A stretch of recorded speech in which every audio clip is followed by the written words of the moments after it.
Michael Faraday nace en 1791 en el seno de una familia muy pobre, de raíces humildes y con orígenes religiosos. En 1820 empieza a trabajar como un científico y no pasaría mucho tiempo para que cambiara el mundo tal como lo conocemos. Y todo esto empezó con un sencillo experimento. En París, Ampère demuestra que un cable enrollado en una espira por el que circula una corriente eléctrica se comporta de igual forma que un imán, creando magnetismo. Entonces Faraday, con un sencillo experimento, con una batería, un cable y un imán y un recipiente con mercurio, consigue transferir energía eléctrica en movimiento circular continuo. Así había creado el primer motor eléctrico de la historia. La importancia de su descubrimiento es que había transformado electricidad en movimiento. Este fue un gran paso para que hoy en día gocemos de cosas como lavadoras, licuadoras, ventiladores, porque tienen origen en el experimento de Faraday. Y con esto gana fama mundial y así fue como nace una estrella en el nuevo panorama científico, Michael Faraday. Luego de eso, Faraday fue asignado a estudiar la composición de unos cristales que estaba produciendo Fraunhofen. De ese experimento, Faraday guardó un cristal con el que había experimentado. Luego de eso volvió a la electricidad y se preguntó, si la electricidad puede producir magnetismo, ¿será posible que el magnetismo pueda producir electricidad? Fue así que se puso en marcha y realizó un experimento. Con una base de hierro formó dos circuitos eléctricos, uno de ellos conectado a una batería y el otro conectado a un medidor de corriente. Él esperaba que al conectar la batería se creara un campo magnético que viajaría por el hierro y entraría en el otro circuito generando electricidad. Pero al hacerlo, el medidor marcaba una corriente, pero solo por una pequeña fracción de segundo, y al quitar la batería, el medidor marcaba una corriente pero en sentido contrario. Así que luego de observar esto, acercó un imán a un circuito conectado a un medidor. Según acercaba o alejaba el imán, se generaba una corriente eléctrica. Fue así que se dio cuenta que no es el magnetismo el que genera una corriente, sino su variación. Esto es a lo que hoy llamamos inducción electromagnética. Así fue como Faraday había creado el primer generador eléctrico.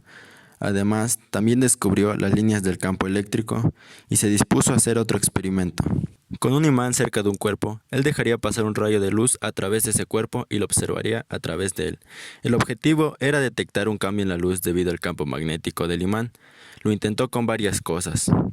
Al último, decidió usar el cristal con el que había experimentado en años pasados, y resultó que el imán había alterado la luz al pasar por ese cristal, afectado por el campo magnético. Con este experimento, Faraday demostró que la electricidad, la luz y el magnetismo están conectados. Además de eso, también se percató que existían líneas de fuerza de los campos magnéticos.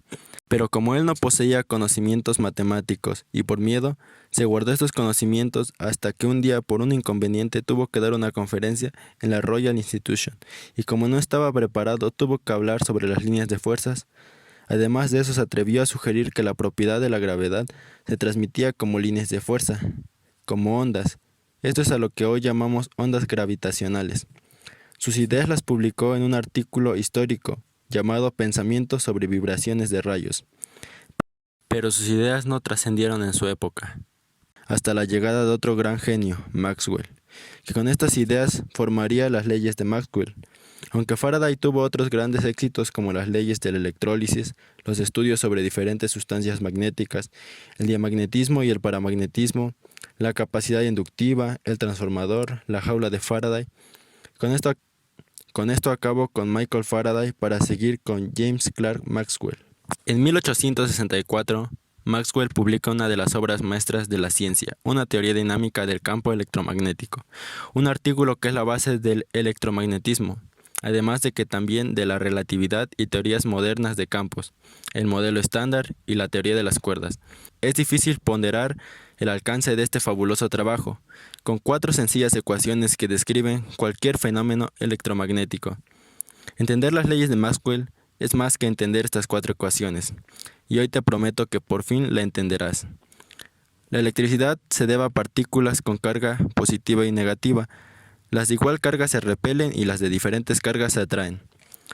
Es una fuerza de atracción o repulsión.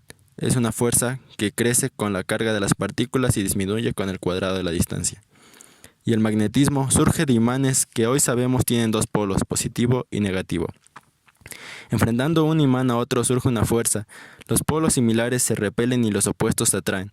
También hay relación entre estas dos fuerzas. Se observan fenómenos de electricidad que generan magnetismo y fenómenos magnéticos que generan electricidad.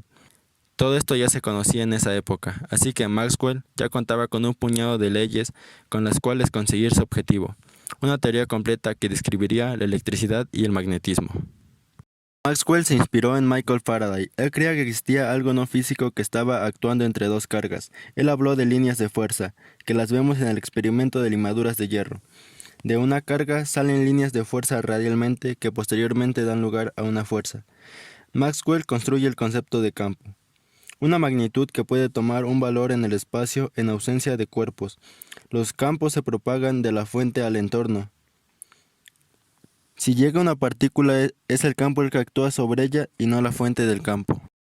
Estas son las leyes de Maxwell. En su formulación diferencial y con un poquito de álgebra vectorial se puede obtener su equivalente en formulación integral, es decir, estas dos cosas son lo mismo pero más barato. Las dos primeras están relacionadas y son leyes de Gauss.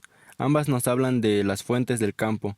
Esta ley nos dice que la divergencia del campo eléctrico es igual a la carga.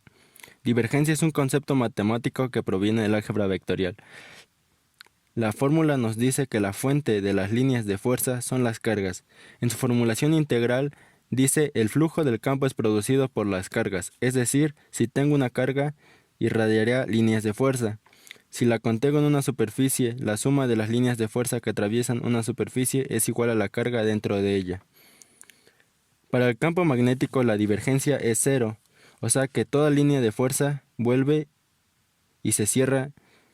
Para el campo magnético la divergencia es cero, o sea, toda línea de fuerza vuelve y se cierra sobre sí misma. Mientras que las líneas de campo de la electricidad salen de forma radial, las del magnetismo se cierran, por eso su divergencia es cero. La formulación integral nos dice que el flujo de las líneas de fuerza es cero, porque toda línea de fuerza que sale vuelve a entrar. Así que la contribución total es cero.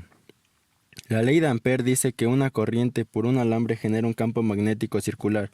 Entonces una corriente genera un campo magnético rotacional. Un flujo variable de campo magnético crea corriente en una espira. Este matemáticamente se expresa como el campo magnético variable creando un campo magnético rotacional. Las leyes de Maxwell, en la parte de Ampère hay un término llamado corriente de desplazamiento. Este término es importante añadirlo porque si no se rompe el principio de continuidad. Gracias a este término se ve más clara la simetría entre las leyes de electricidad y magnetismo, ya que son un reflejo y son gemelas. La solución de sus ecuaciones le resultaba familiar a la ecuación de onda, ya que describe la propagación de una perturbación en el espacio. No podemos evitar la conclusión de que la luz consiste en las ondulaciones transversales del mismo medio que es la causa de los fenómenos eléctricos y magnéticos.